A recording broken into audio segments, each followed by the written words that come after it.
Know your place, Omega. That's all you'll ever be. That's what Olivia's pack leader told her every single day of her miserable existence. But Olivia would learn that sometimes, one mistake, one mortifying, earth-shattering mistake, could shatter every boundary between the powerless and the untouchable. It started with a text message, the kind that makes your blood turn to ice the moment you realize what you've done. Olivia stared at her phone screen, her hands trembling so violently she nearly dropped it on the cracked linoleum floor of her basement bedroom. The message had gone through. Sent. Delivered. Read. No. No, no, no, no, no. Her heart hammered against her ribcage, like a caged animal desperate to escape. She'd meant to send that message to her best friend, Sage, a playful, outrageously inappropriate joke about what she'd do if she ever met someone who actually found her attractive. It was supposed to be funny, private, harmless. Instead, she'd sent it to him, King Damon Ashford.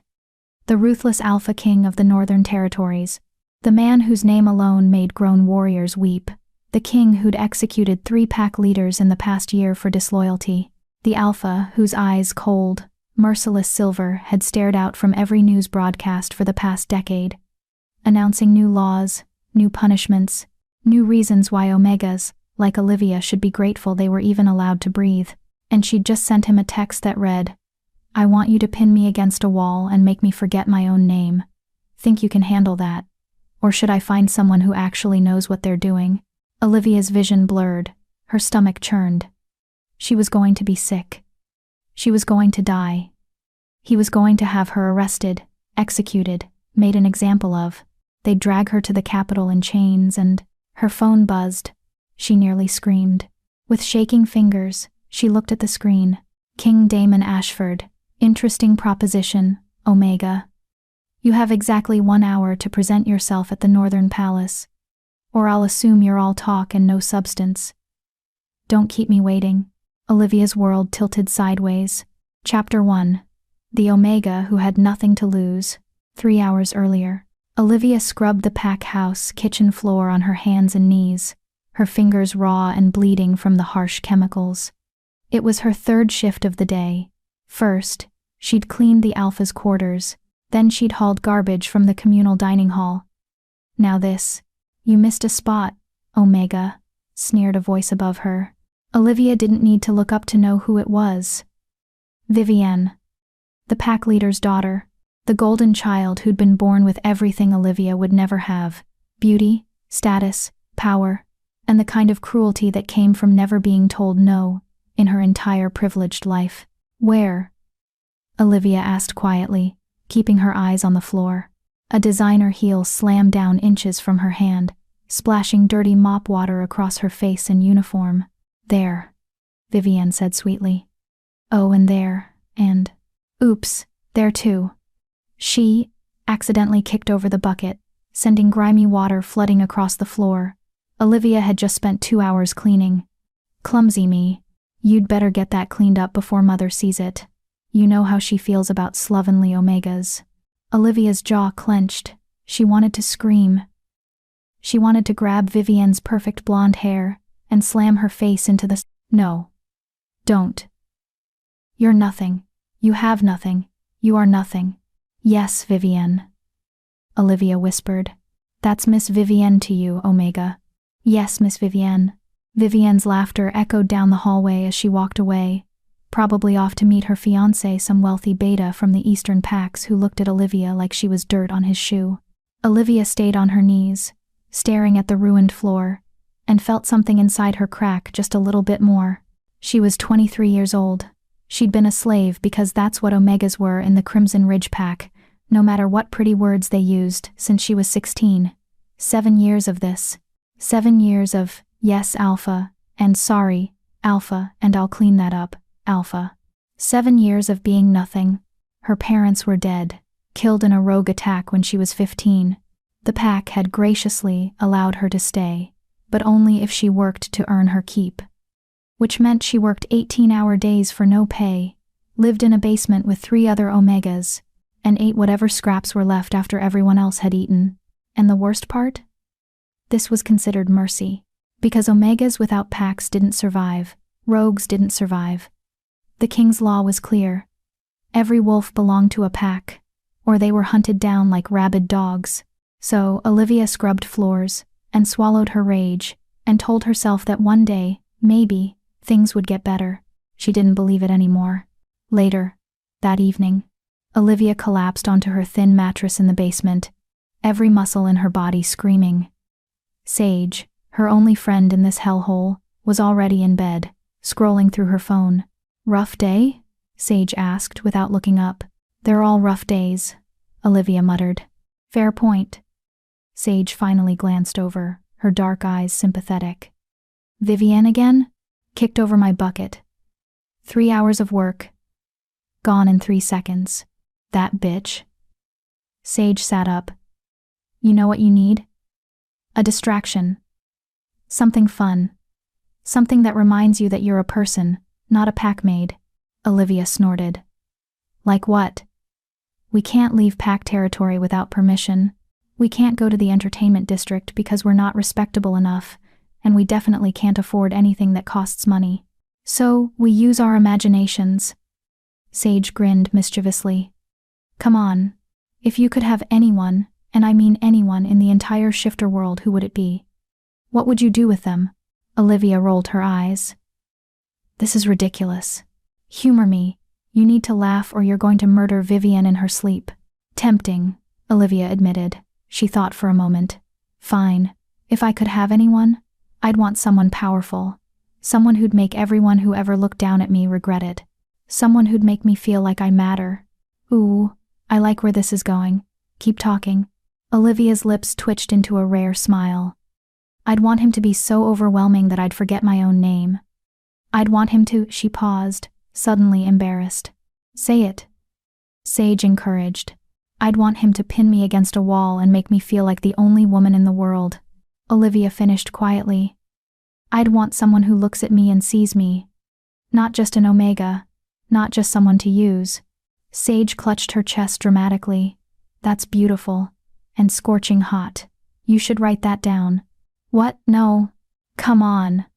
Send it to me as a text. I'll send you mine. We'll make it a game. Messages to the fantasy alpha we'll never have." Olivia laughed despite herself. "You're insane. And you love me for it. Come on. One message. Make it spicy."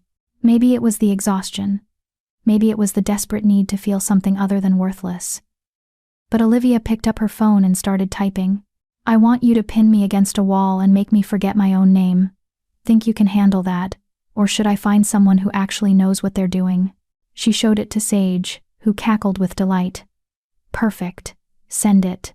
Olivia scrolled through her contacts to find Sage's name. She hit send. And that's when her entire world shattered, because she'd accidentally selected the contact directly above Sage's name. A contact she'd saved months ago when the king had sent a mass message to all pack members about new territory laws. King Damon Ashford. Chapter 2. The Summons. Olivia couldn't breathe. The phone felt like a bomb in her hands. A ticking, deadly bomb that had already detonated and was now just waiting to obliterate her completely. "Olivia?" Sage's voice sounded distant, muffled. What's wrong? You look like you've seen a ghost." Olivia couldn't speak. She could only stare at the screen, at the 3 little dots that appeared under the king's name, indicating he was typing. Typing a response. To her absolutely insane, wildly inappropriate, career-ending, life-ending message. The dots disappeared, then reappeared, then disappeared again. "Olivia, you're scaring me." Sage grabbed her shoulder. "What happened?" Olivia's voice came out as a broken whisper. "I sent it to the wrong person." "What?" "Who cares? It's just I sent it to the king." The color drained from Sage's face. "You're joking. Do I look like I'm joking?" Olivia's voice cracked, hysteria creeping in. "I sent that message to King Damon Ashford. The ruthless Alpha King, the man who executes people for looking at him wrong. I just propositioned him like he's some random guy on a dating app and oh God, I'm going to die. He's going to kill me. He's going to make an example of me. They're going to." Her phone buzzed. Both women screamed. Olivia's hands shook so badly she almost dropped the phone. With trembling fingers, She opened the message. King Damon Ashford. Interesting proposition. Omega.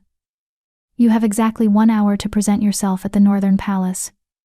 Or I'll assume you're all talk and no substance. Don't keep me waiting. The phone slipped from her fingers and clattered to the floor. What does it say? Sage whispered.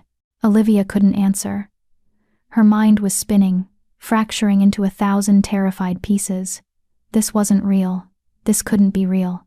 Kings didn't respond to accidental texts from nobody Omegas. They sent guards. They sent executioners. They didn't. Her phone buzzed again. King Damon Ashford. 59 minutes, Omega. I suggest you start moving.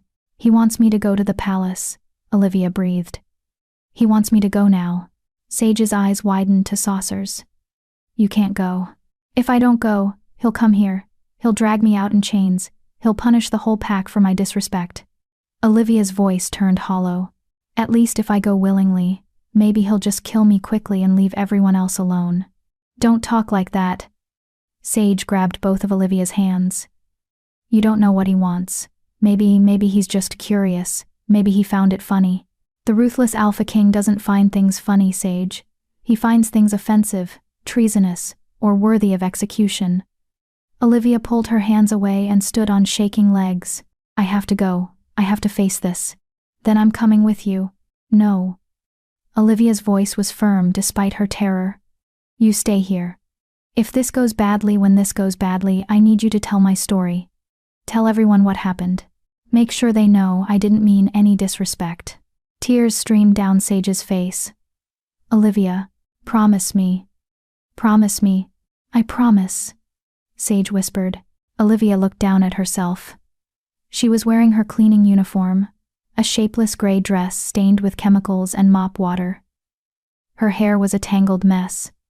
She smelled like floor cleaner and sweat. Perfect, she thought bitterly. Might as well look like the trash Omega I am when I meet my executioner. But something in her, some tiny, defiant spark that hadn't quite been extinguished by 7 years of abuse, made her pause. If she was going to die, she'd die with whatever dignity she could scrape together. She stripped off the uniform and pulled on the only decent dress she owned, a simple black dress she'd found in a donation bin 3 years ago. It was worn and outdated, but it was clean. She brushed her honey brown hair until it fell in soft waves around her shoulders. She even found an ancient tube of lip gloss at the bottom of her bag. When she looked in the cracked mirror, she barely recognized herself. She looked almost pretty. Too bad pretty doesn't matter when you're about to be executed for insulting a king. You look beautiful, Sage said softly. I look terrified, Olivia corrected. That too. Olivia grabbed her phone and jacket. 43 minutes left. The Northern Palace was a 30-minute drive from Crimson Ridge Pack territory. She'd have to run to the main road and hope she could catch a bus or beg a ride from someone. She made it to the basement stairs before she heard the voice that made her blood run cold. And where do you think you're going, Omega? Pack leader Margot stood at the top of the stairs, her arms crossed, her expression one of cold disapproval. Behind her, Vivienne smirked like a cat that had caught a particularly stupid mouse. I have an errand, Olivia stammered. An errand. Margot's voice dripped with skepticism. At this hour, in a dress. How fascinating. Vivienne descended the stairs, circling Olivia like a predator. She's all dressed up. Maybe she has a secret boyfriend. How scandalous. And Omega thinking she's good enough for romance. I need to go, Olivia said, trying to keep the desperation out of her voice. Please, it's important. Nothing an Omega does is important, Margot said flatly.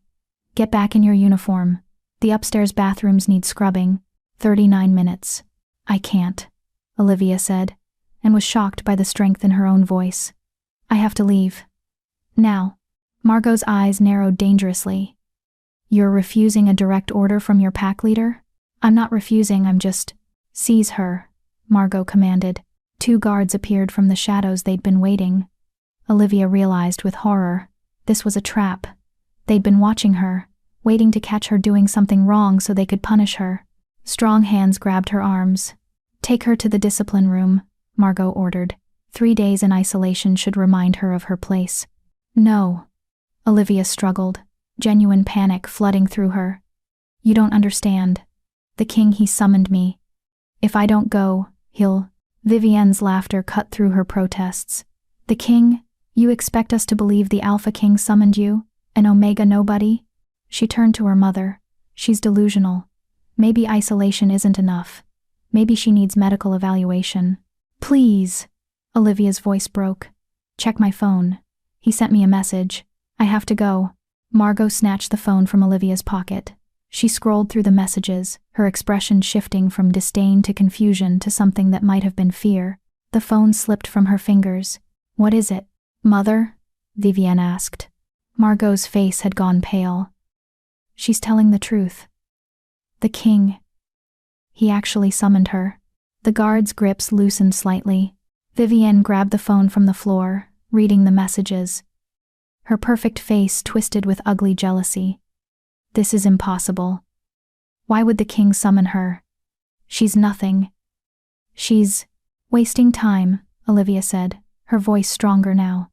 She wrenched herself free from the guards. I have 35 minutes to reach the palace, or the king will assume I'm defying him. And when he comes looking for answers, what will you tell him? That you prevented me from answering his summons? The color drained from Margot's face completely. Let her go, she whispered. Now. The guards released her immediately. Olivia didn't wait for them to change their minds. She bolted up the stairs, through the pack house, and out into the cold night air. Her legs burned as she ran toward the main road, her heart hammering against her ribs. A sleek black car was waiting at the pack territory border. A driver in royal livery stood beside it, his expression neutral. Miss Olivia? She skidded to a stop, gasping for breath. Yes? His Majesty anticipated you might have difficulties leaving. I'm here to escort you to the palace. He opened the back door. We have 32 minutes. That's more than enough time. Olivia climbed into the car on shaking legs. The interior was pure luxury leather seats, soft lighting, the faint scent of expensive cologne. As the car pulled away from the only home she'd known for 7 years, Olivia stared out the window and tried to prepare herself for whatever awaited her. Death, probably. But maybe, just maybe, something else entirely. The city lights of the capital appeared on the horizon, and the northern palace rose above them like a crown of glass and steel and ancient stone. Beautiful and terrifying in equal measure. Just like him, Olivia thought, and wondered if those would be her last coherent thoughts before the ruthless Alpha King destroyed her completely. Chapter 3. The Ruthless Alpha King. The northern palace was even more intimidating up close. Olivia had seen it in photographs, on television broadcasts, in propaganda posters plastered across every pack territory in the kingdom. But nothing prepared her for the reality of it the way it seemed to pierce the sky itself. All gleaming obsidian and silver, with ancient stone foundations that had witnessed centuries of bloodshed and power. The car pulled through gates that were guarded by warriors who looked like they could snap her in half without breaking a sweat. Their eyes tracked her with cold assessment as the vehicle passed, and Olivia wondered if they were calculating how quickly they could kill her if ordered. Probably very quickly. The driver stopped at a private entrance, away from the grand main doors where visiting dignitaries and pack leaders would normally enter. This entrance was smaller, more discreet, the kind of entrance used for people who weren't supposed to be seen. Or people who aren't supposed to leave, her mind whispered darkly.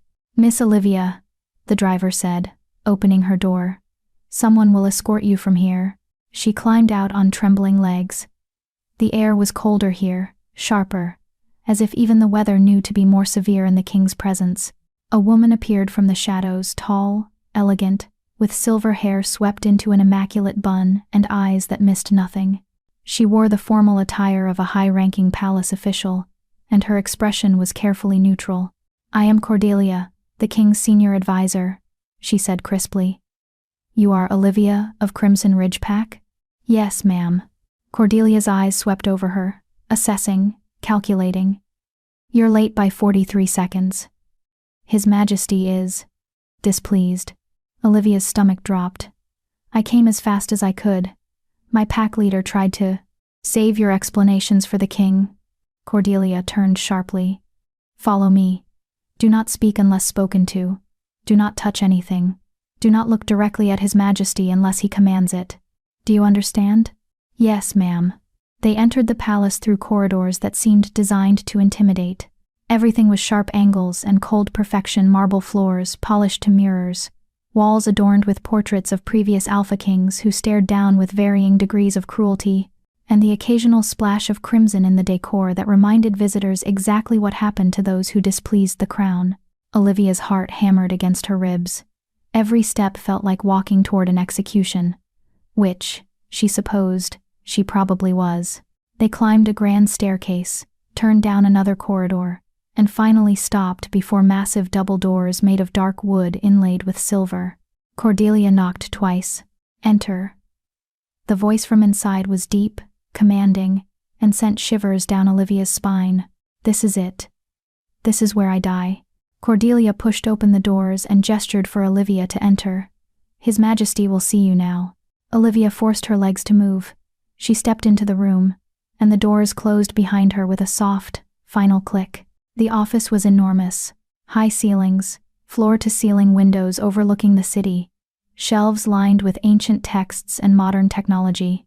A fireplace crackled on one wall, casting dancing shadows across the space, and behind a massive desk sat the man who ruled the entire Northern Territories with an iron fist. King Damon Ashford. Olivia's breath caught.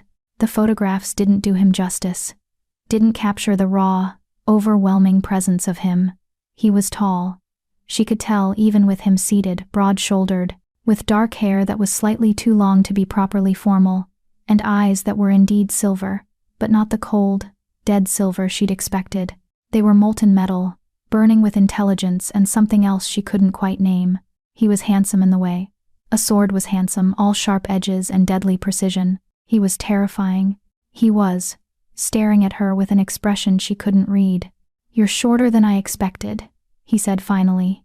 Of all the things Olivia had anticipated him saying, that wasn't one of them. "I what?" "Shorter." He leaned back in his chair, those silver eyes tracking her every movement. "From your text message, I expected someone taller, more confident, someone who could actually back up such bold words." Heat flooded Olivia's cheeks. "Your Majesty, I need to apologize. That message was a terrible mistake. It was supposed to go to my friend, and I accidentally, I'm aware." He cut her off with a gesture. "I had my tech team trace the message origins.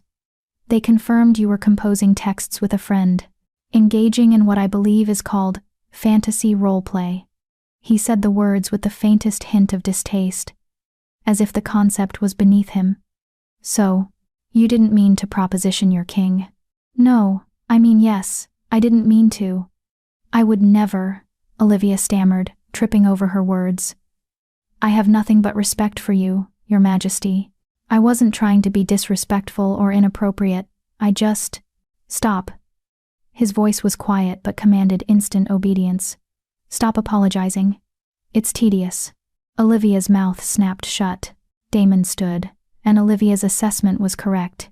He was tall, easily over 6 feet, and moved with the fluid grace of a predator. He circled around his desk, each step deliberate, and Olivia had to fight the urge to back away. He stopped a few feet from her, close enough that she could smell his scent, cedar, and winter frost, and something uniquely him that made her wolf stir for the first time in years.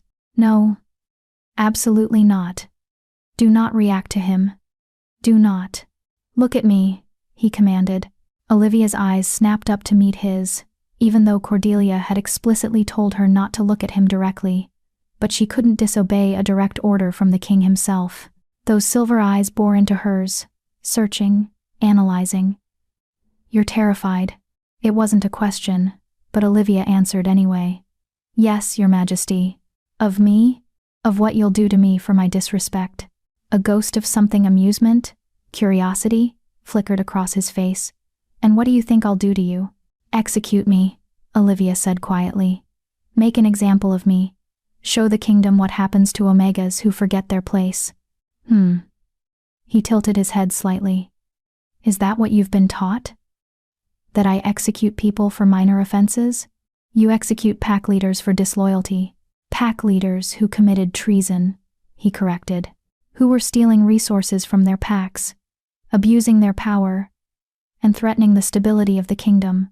That's slightly different from an Omega sending an accidental text message, don't you think? Olivia didn't know what to think. This wasn't going at all like she'd expected. Damon moved closer, and now she could feel the heat radiating from him, the sheer power that rolled off him in waves. Tell me, Olivia of Crimson Ridge Pack, if that text message hadn't been an accident, if you really did want to proposition me, what would you be hoping for? Her throat went dry. I don't understand the question, Your Majesty. It's a simple question. His voice dropped lower, more intimate. What does an Omega who's been beaten down her entire life hope to find when she fantasizes about a powerful alpha? The question was too perceptive, too close to truths she'd never admitted even to herself. I wasn't fantasizing about you specifically. I know. But you were fantasizing about someone. Power. Protection. Someone who would make you feel valued. His eyes never left hers. Someone who would make you forget your own name, because for once, you'd be so consumed by pleasure that your pain wouldn't matter. Olivia's breath hitched. How did he know that? How could he possibly? I've studied pack dynamics my entire life, Damon continued, as if reading her thoughts. I know exactly how Omegas are treated in packs like Crimson Ridge. I know about the abuse, the degradation, the systematic breaking down of spirits until you believe you're worthless. Then why don't you stop it? The words burst out before Olivia could stop them. A dangerous silence filled the room. Idiot. You absolute idiot. You just challenged the king. But Damon didn't look angry. If anything, he looked interested. Because, he said slowly, changing centuries of pack culture and hierarchy requires more than just royal decrees. It requires shifting the fundamental beliefs of every alpha, beta, and omega in the kingdom. And that kind of change takes time, strategy, and leverage. He paused. But perhaps you're about to help me with that. Olivia blinked. What? I didn't summon you here to punish you, Olivia. I summoned you here because your accidental text message gave me an idea. He returned to his desk, pressed a button, and the windows tinted to privacy mode. An idea that could benefit us both. I don't understand. You will. He gestured to a chair. Sit. Olivia sat, her mind reeling. Damon leaned against his desk, arms crossed, studying her with an intensity that made her skin prickle. I need a mate. Olivia's brain short-circuited. I'm sorry, what? A mate. A queen. Someone to stand beside me and help reshape this kingdom's attitude toward Omega rights. His expression was unreadable. And you, Olivia of Crimson Ridge Pack, just became a very interesting candidate. The room spun. This wasn't execution. This was something infinitely more dangerous. Chapter 4. The Proposal. Olivia was certain she'd misheard him. Your Majesty, she said carefully. I think there's been some kind of misunderstanding. I'm an Omega. A nobody Omega from a pack that treats me like garbage. You're the Alpha King. You can't possibly be suggesting. I'm not suggesting anything. Damon interrupted. I'm proposing a mutually beneficial arrangement. He moved to a cabinet, poured 2 glasses of amber liquid, and offered one to her. Drink. You look like you're about to pass out. Olivia took the glass with trembling hands and downed it in one gulp. The liquor burned down her throat, but it cleared some of the fog from her mind. You want me to be your mate, your queen. Potentially, yes. Why? Because you're perfect. Olivia laughed a sharp, hysterical sound. I'm the furthest thing from perfect. I'm weak. I'm poor. I have no connections, no education beyond basic schooling, and I smell like floor cleaner most days. There are thousands of beautiful, accomplished Omega women who would kill for this opportunity. Why would you possibly choose me? Damon's lips curved into something that wasn't quite a smile. Because you're precisely what I need to make my point. What point? He set down his glass and faced her fully. For the past 3 years, I've been trying to pass legislation that would protect Omegas from abuse. Fair wages, safe working conditions, the right to reject unwanted bonds, basic dignity. His voice hardened. Every single proposal has been blocked by the Alpha Council. They claim omegas are too fragile to handle real responsibility, that they need guidance and structure, that giving them rights would upset the natural order. Olivia's heart clenched. She'd had no idea he'd been fighting for omegas. The news broadcasts never mentioned it. Of course they don't mention it, Damon said, again seeming to read her thoughts. The Alpha Council controls most of the media. They bury anything that doesn't fit their narrative. He leaned forward. But they can't bury a royal wedding. They can't ignore the Alpha King's chosen mate. And if that mate is an Omega who rises from nothing to stand as queen, who proves through her very existence that Omegas are capable of strength, intelligence, and leadership, then their entire argument collapses. Understanding dawned slowly. You want to use me as a symbol. I want to use us as a statement, he corrected. You become my mate, my queen. We show the kingdom that Omegas deserve respect, that the hierarchy is archaic and needs to change, and in return, you get everything you've ever dreamed of: power, protection, a life where no one can ever treat you as less than again. It was brilliant. It was insane. It was tempting. Too tempting. What's the catch? Olivia asked quietly. Damon raised an eyebrow. Perceptive. There's always a catch, isn't there? He returned to his chair, steepling his fingers. The catch is that this would be a contract, not a love match. We would present as a devoted couple in public, but in private, we maintain professional boundaries. The bond would be political, not personal. Something in Olivia's chest twisted painfully. So no actual mating bond. No mark, no consummation, no true mate connection. His voice was matter-of-fact. I need a partner who can help me change the kingdom, not someone who'll become emotionally dependent and complicate matters. That's very romantic, Olivia said dryly. I'm not interested in romance. I'm interested in revolution. And what happens when you meet your actual true mate? When you want a real queen? Damon's expression shuddered. I don't believe in true mates. That's a fairy tale Omegas tell themselves to make their bondage seem more palatable. His voice was cold now, clinical. Mate bonds are just biology, pheromones, and instinct. They can be resisted. Olivia studied him. There was something beneath his words, some old wound he was covering with cynicism. But she didn't dare press. So, she said slowly, you want me to become your fake mate, help you pass legislation to protect Omegas, and then what? We stay in a loveless political marriage forever? The contract would last 5 years, Damon said. Long enough to establish precedent and pass the necessary laws. After that, we could quietly dissolve the bond claim, incompatibility, or irreconcilable differences.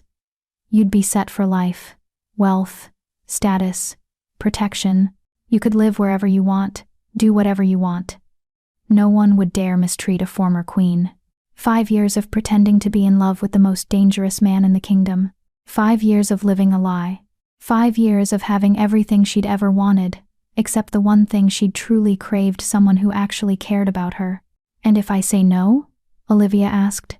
Then you return to Crimson Ridge Pack, and we both forget this conversation ever happened. His silver eyes held hers. I won't punish you for the text message. You're free to leave. But Olivia, think carefully.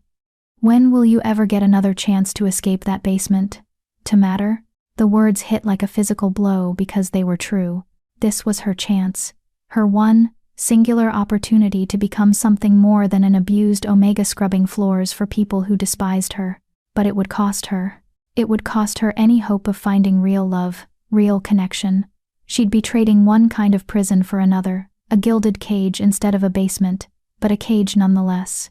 How long do I have to decide? She whispered. Tonight. Damon's voice was implacable. If you agree, we announce the engagement tomorrow. Strike while the shock value is highest. If you refuse, you leave now and never speak of this to anyone. That's not enough time to. Life doesn't give us enough time for anything important. He cut her off. We make decisions with incomplete information and hope they're the right ones. So, decide, Olivia.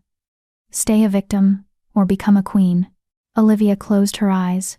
She thought of Vivienne's cruel laughter, of Margot's cold dismissal, of 7 years of bruised knees and bleeding hands, and a bed that was never warm enough, of a life that stretched ahead with nothing but more of the same. More abuse, more invisibility, more slow death of the spirit until she was just an empty shell going through the motions.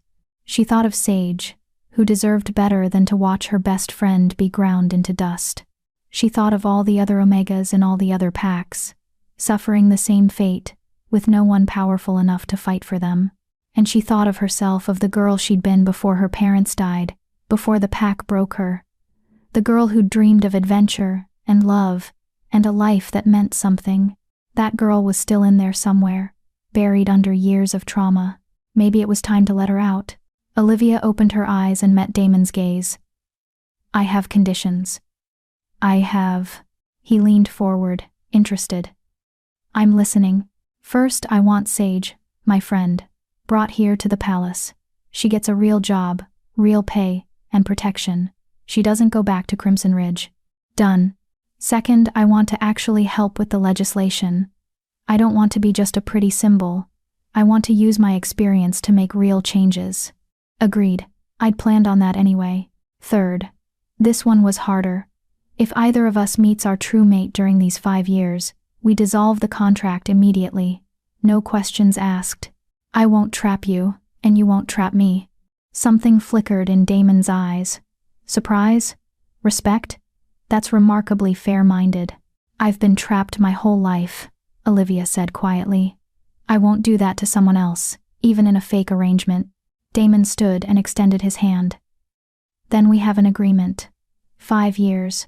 We play the perfect couple in public, change the kingdom's laws, and then part ways amicably. You'll have wealth, freedom, and a life of your own choosing. Olivia stared at his outstretched hand. This was it. The moment that would change everything. She could say no. Walk away. Return to her basement, and her mop bucket, and her small, sad life.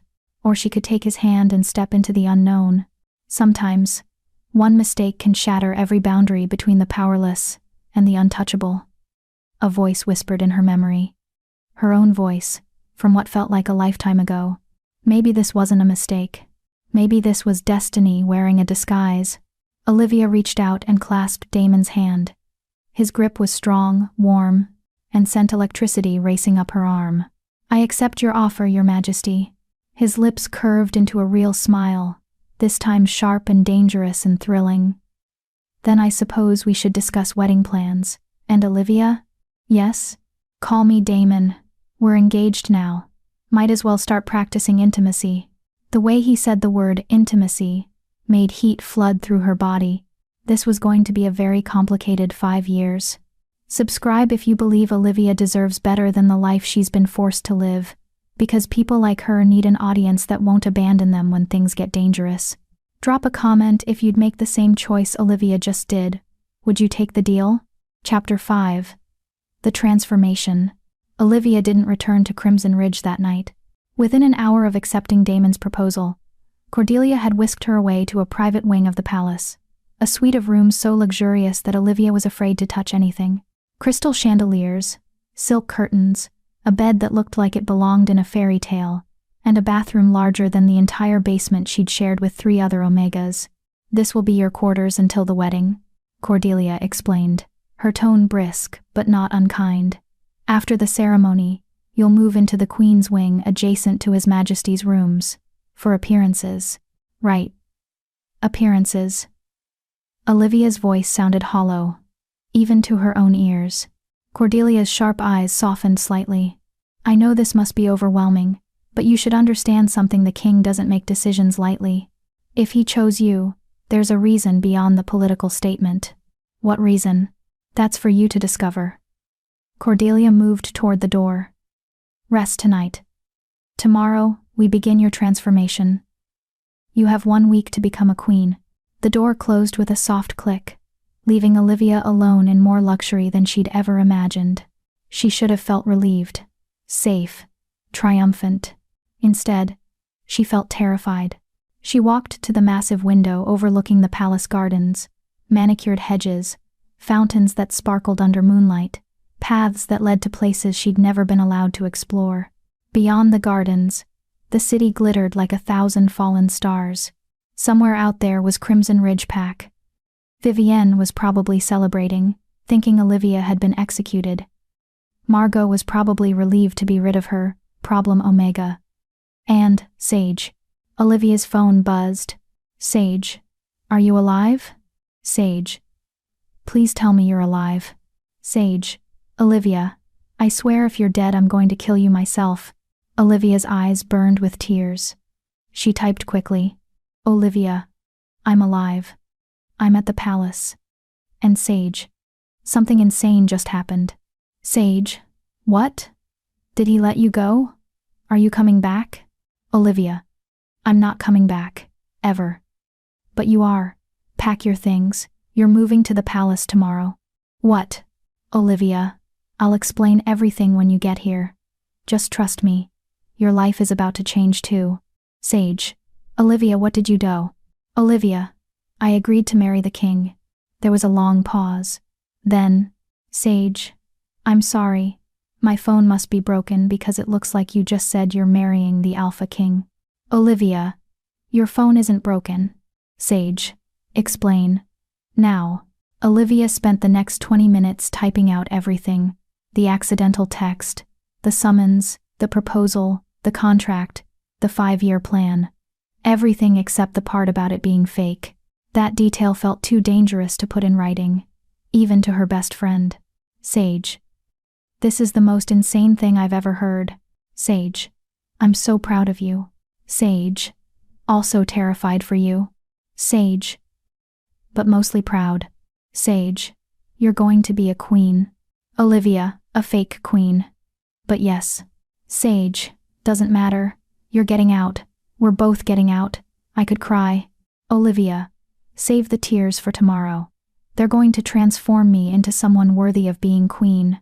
Pretty sure that involves a lot of pain. Sage. You're already worthy. Don't let them make you forget that. Olivia smiled despite her fear. Sage always knew exactly what to say. They texted for another hour before Sage finally signed off to pack. Olivia was about to put her phone down when another message appeared. Demon. Are you settling in? Her heart stuttered. The king was texting her. Casually. Like they were friends? Olivia. Yes, thank you. The rooms are beautiful. Demon. Good. Sleep well. Tomorrow begins your training. Cordelia will be intense. Olivia. Training for what? Exactly. Damon. Everything. Etiquette, politics, public speaking, pack law, combat, dancing. You'll need to be fluent in all of it. Olivia. Combat? Damon. A queen needs to be able to defend herself. I won't have you be helpless. Something warm unfurled in Olivia's chest. He wanted her to be strong. Not docile. Not obedient. Strong. Olivia. I'll do my best. Demon. I know you will. That's why I chose you. Good night, Olivia. Olivia. Good night. Damon. It felt strange typing his name. Intimate. Even though she knew this was all just part of the performance. Olivia set her phone down and finally allowed herself to explore the suite. The closets were empty, waiting to be filled with her new wardrobe. Presumably, the bathroom had a tub big enough to swim in. The bed was so soft she felt like she was floating. She took a long, hot shower, washing away 7 years of floor cleaner and despair. When she finally climbed into bed, wrapped in silk pajamas that had been left for her, she expected to lie awake all night, processing everything. Instead, she fell asleep within minutes. For the first time in years, she felt safe. The next morning, Olivia woke to someone shaking her shoulder urgently. Up. Now. We have 9 hours before the press conference, and you look like a disaster. Olivia blinked blearily at Cordelia, who stood beside the bed looking like she'd already conquered 3 kingdoms before breakfast. Press conference? The king is announcing your engagement at 3 o'clock this afternoon, which means you need to be camera-ready, poised, and capable of not fainting when 100 reporters start screaming questions at you. Cordelia yanked the curtains open, flooding the room with brutal morning sunlight. We have our work cut out for us. What followed was the most exhausting 9 hours of Olivia's life. First came the wardrobe team, a battalion of stylists who measured every inch of her body, debated her color palette, and dressed her in outfit after outfit, until they found the one. A deep emerald dress that hugged her curves, made her honey-brown hair glow, and somehow made her look regal instead of terrified. Green is the royal color, one stylist explained. It symbolizes growth, renewal, and power, perfect for an Omega Queen breaking tradition. Then came hair and makeup, 2 hours of styling, primping, and teaching her how to enhance her natural beauty, which apparently involved a shocking amount of products. "You have beautiful eyes," the makeup artist said, applying something that made them seem larger, brighter. "We're going to make sure everyone notices them." Then came the etiquette lessons. Chin up, shoulders back, spine straight, Cordelia barked as Olivia practiced walking in heels. "You're a queen now, not a servant. Stop apologizing with your body language." "How do I apologize with ow?" Olivia stumbled in the ridiculously high heels. "Like that. You hunch. You make yourself smaller. Queens don't make themselves smaller." Cordelia demonstrated spine straight, head high, movements fluid and confident. "Try again." Olivia tried, and fell, and tried again. By the 5th attempt, something clicked. She stopped thinking about not falling, and started thinking about where she was going. Her body followed. "Better," Cordelia said with the faintest hint of approval. "You're a fast learner." Next came media training. "Never say no comment," a thin man named Julian instructed. "It makes you look guilty. Instead, redirect." "That's an excellent question, but what I'd really like to focus on is..." And then pivot to your message. "What is my message?" "That Omegas deserve dignity. That the king chose you because he sees potential the rest of the kingdom has been blind to. That love," Julian paused, glancing at Cordelia, who nodded slightly, "can happen between any two wolves, regardless of status." "Love, right. The lie they'd be selling." "They're going to ask about your background," Julian continued. "About Crimson Ridge Pack. About how you met the king. We've prepared a script." "No script." Damon's voice cut through the room like a blade. Everyone turned. He stood in the doorway, dressed in formal black, looking every inch the powerful king he was. His silver eyes found Olivia and held. "Your Majesty," Julian stammered. I know what you were doing, and I'm telling you no script." Damon moved into the room, his gaze never leaving Olivia. "She speaks from the heart, or this doesn't work. People can smell lies. We need authenticity. But Your Majesty, if she says the wrong thing, then we deal with it." Damon stopped in front of Olivia. "How are you holding up?" "I'm terrified," she admitted. "And my feet hurt. And I'm not sure I can do this." A ghost of a smile touched his lips. "Good. If you weren't terrified, I'd be worried. Fear means you understand the stakes." He reached out, adjusted a strand of her hair that had fallen out of place. The gesture was surprisingly gentle. "But you can do this." "Do you know how I know?" "How?" "Because you've survived 7 years of abuse that would have broken most people. You're stronger than you think." His voice dropped lower. "And today, you show the entire kingdom exactly what Omegas are capable of." Something in his words steadied her. He believed in her. Or at least, he believed in what she represented. It would have to be enough. "Okay," Olivia said, squaring her shoulders the way Cordelia had taught her. "Let's do this." Damon's smile widened. "There she is. There's my queen. My queen." The words sent electricity through her, even though she knew they were just part of the performance. This was going to be so much harder than she'd thought. 2 hours later, Olivia stood backstage at the palace press room, her heart trying to beat its way out of her chest. Through a gap in the curtain, she could see the crowd of reporters, dozens of them, cameras ready, voices already buzzing with speculation about why the king had called an emergency press conference. Sage had arrived an hour ago and was waiting in the audience, her eyes wide with shock and pride. Seeing her best friend there, supporting her, gave Olivia strength. "Ready?" Damon appeared beside her, looking infuriatingly calm. "No." "Perfect. Neither am I." At her shocked look, he added, "I'm always nervous before public addresses. The day I stop being nervous is the day I stop caring about getting it right. That's actually helpful. Thank you." Don't thank me yet. Wait until we survive the next hour. He offered his arm. Shall we? Olivia took his arm, feeling the solid strength of him, the warmth that radiated through his formal jacket. They stepped into the lights together. The room erupted. Chapter 6. The Announcement. Camera flashes exploded like lightning strikes. The noise was deafening, shouted questions overlapping, the clicking of cameras, the rustle of notepads and tablets, as reporters scrambled to document every second. Olivia's instinct was to shrink back, to make herself small and invisible the way she'd been trained her entire life. But Damon's hand covered hers where it rested on his arm, a silent reminder. Queens don't make themselves smaller. Olivia lifted her chin and walked beside him to the podium, her heels clicking against the marble floor with each step. She could feel hundreds of eyes on her, assessing, judging, questioning. Who was this nobody Omega standing beside their king? Damon stopped at the podium, and the room gradually quieted. When he spoke, his voice carried the weight of absolute authority. Thank you all for coming on such short notice, he began. I have an announcement that will reshape the future of the Northern Territories. The reporters leaned forward as one. For years, I've fought to change the archaic systems that govern our kingdom, systems that judge wolves not by their character or capabilities, but by their designation at birth. His silver eyes swept across the room. Today, I take the first step toward that change. Today, I announce my engagement to Olivia Thorne of Crimson Ridge Pack. The silence lasted exactly 2 seconds. Then chaos erupted. Your Majesty, she's an Omega. Is this a political statement? What about Lady Seraphina?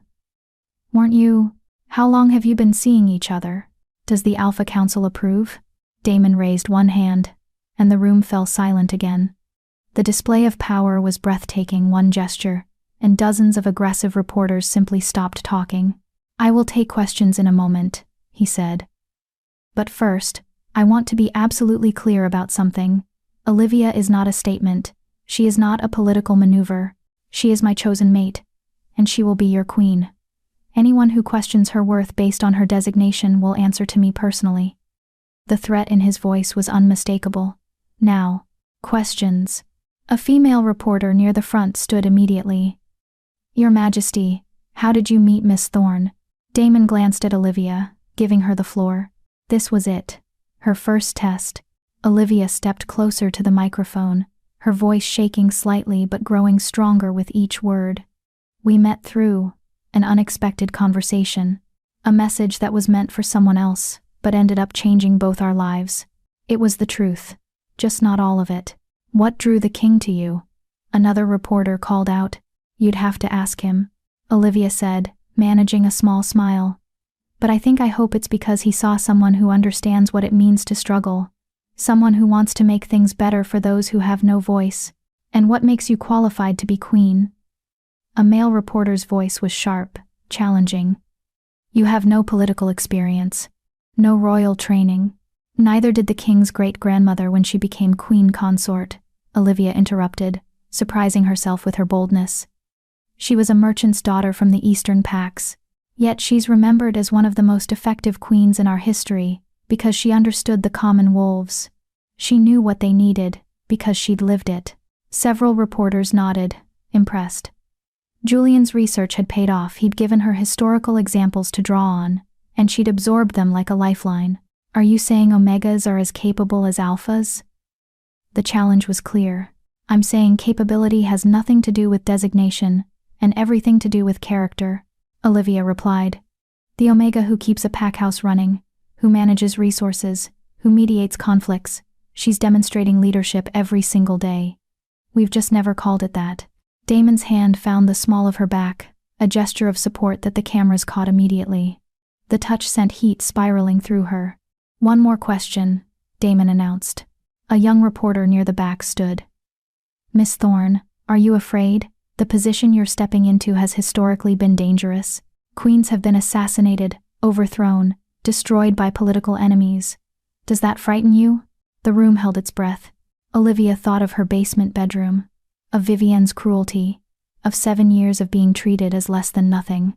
Yes, she said honestly. I'm terrified, but I've been afraid every single day of my life. At least now. My fear serves a purpose. If my fear and my courage can help change things for other Omegas who feel powerless, then it's worth it. The room erupted again, but this time the energy was different.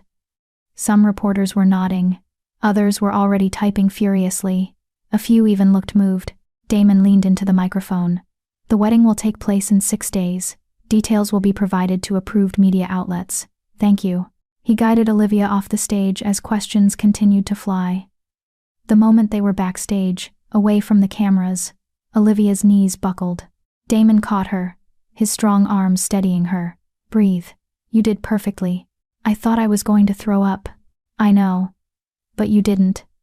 You stood there and faced down some of the most aggressive journalists in the kingdom, and you made them listen. There was genuine admiration in his voice. That speech about leadership? Brilliant. Where did that come from? I have no idea, Olivia admitted, her heart still racing. It just came out. Then we need to let it keep coming out. He released her, though his hands lingered on her arms for just a moment longer than necessary.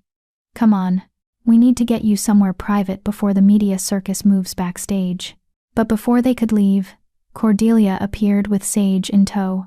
Olivia! Sage crashed into her with a fierce hug. You were amazing. Did you see their faces? You made them actually think about what you were saying instead of just dismissing you. I was shaking the entire time. Nobody could tell. You looked like a queen already. Sage pulled back, her eyes shining. I'm so proud of you. Damon cleared his throat. Miss Sage, I presume?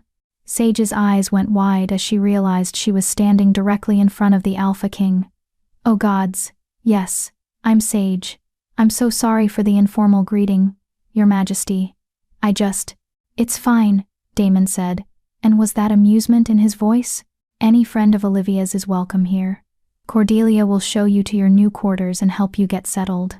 You start work tomorrow as Olivia's personal assistant. Personal assistant?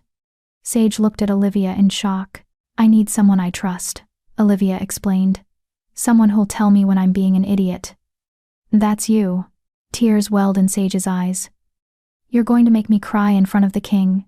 Wouldn't be the first time someone cried in my presence, Damon said dryly. Though usually it's for different reasons. Cordelia? Cordelia stepped forward.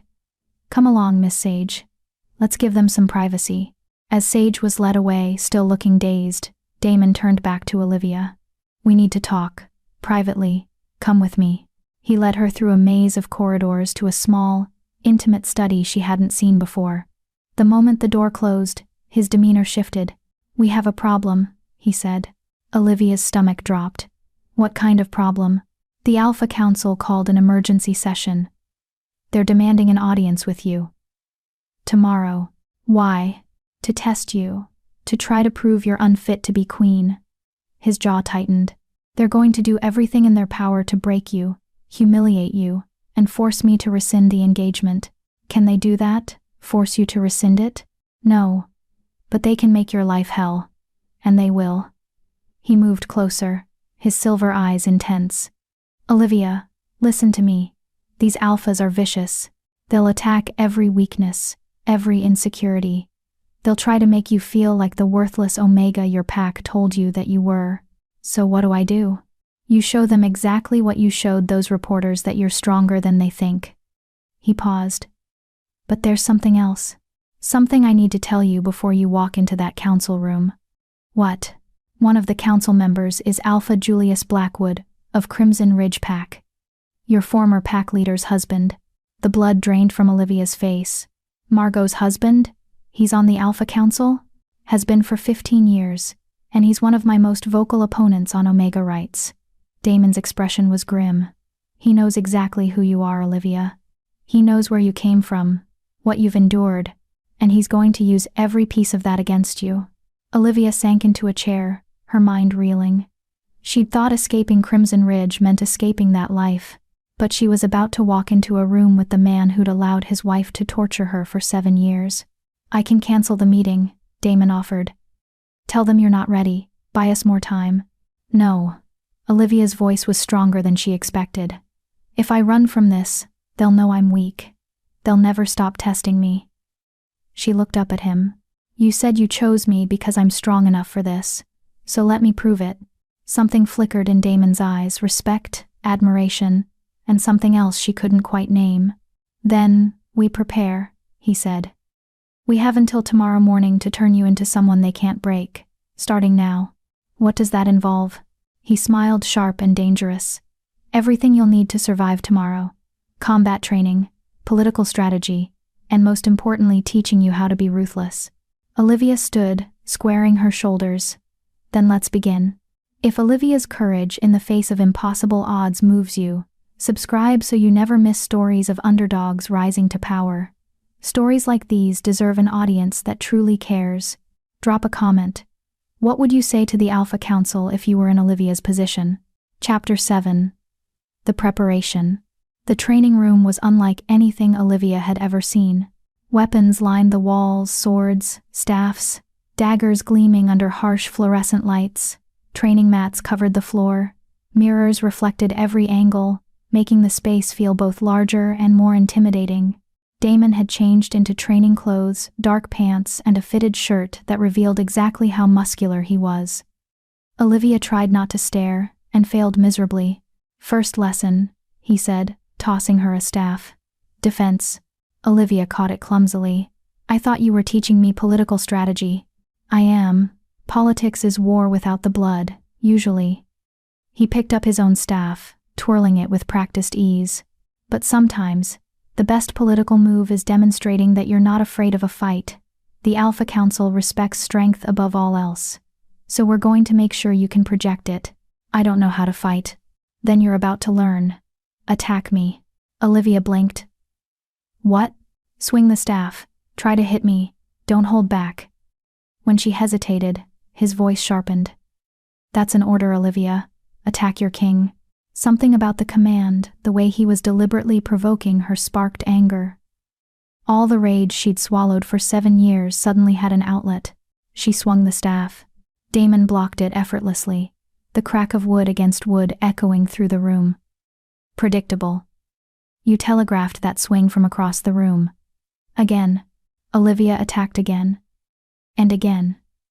Each time, he blocked her. With minimal effort, his movements fluid and controlled, while hers were wild and desperate. You're fighting angry, he observed, not even breathing hard. Anger makes you sloppy. Control it. Use it as fuel, not as your engine. Easy for you to say, Olivia panted, already exhausted. You're not the one who's been powerless your entire life. No, I'm the one who had power thrust upon me at 16 when my father was assassinated in front of me. His voice was cold. I had to lead a kingdom while I was still grieving, still learning, still terrified. So don't assume I don't know what it feels like to be overwhelmed. Olivia lowered her staff, startled by the revelation. I didn't know. I'm sorry. Don't apologize. Learn. He moved closer, adjusting her grip on the staff. His hands covered hers, guiding her into the proper stance. Power isn't about strength. It's about precision. About knowing exactly where to strike to make the most impact. Try again. This time, aim for my weak points, joints, solar plexus, throat. They trained for 2 hours straight. By the end, Olivia was drenched in sweat, her muscles screaming, but she'd managed to land 3 hits, 3 tiny victories, that felt monumental. Better, Damon said, offering her water. You're a natural fighter. You just needed permission to fight back. I'm not sure 3 hits counts as fighting back. Against me? 3 hits is impressive. I've trained my entire life. He studied her with an intensity that made her skin tingle. Tomorrow, when Julius Blackwood tries to intimidate you, I want you to remember this feeling. The feeling of landing a hit against someone more powerful than you. Hold on to that. And if he attacks me verbally? I can't exactly hit him with a staff. No. But you can use words just as effectively. Damon set down his staff and gestured for her to follow him to a sitting area adjacent to the training room. Which brings us to Lesson 2. Verbal combat.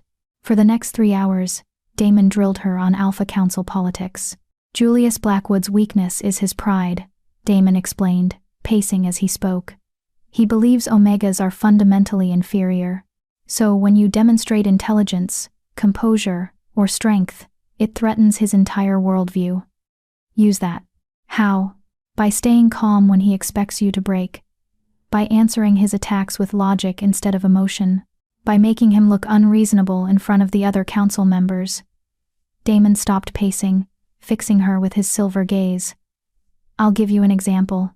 He'll probably say something like, Miss Thorne, you have no education, no political experience, and no understanding of what it means to rule.